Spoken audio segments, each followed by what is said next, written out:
अस्सलाम वालेकुम जी। फिर ना गिला करो कि बिजली बहुत महंगी, गैस बड़ी महंगी, खाद नहीं लभदी। सोच समझ के वोट पाओ। किसी यार बिल्ली दे कहण ते, किसी नाली सोलंग वास्ते वोट ना पाओ, किसी गैस दे मीटर वास्ते वोट ना पाओ। मुल्क वास्ते वोट पाओ, अपने मुस्तकबिल वास्ते वोट पाओ, अपने बच्चों के फ्यूचर वास्ते वोट पाओ।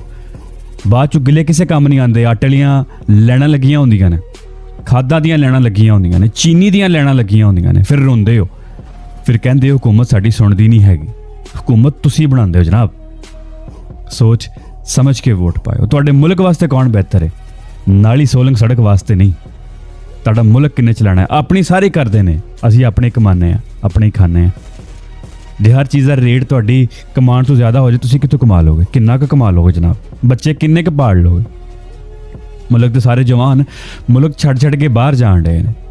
क्यों जान डे ने? इत्थे मुस्तकबिल सेफ नज़र नहीं आन डे।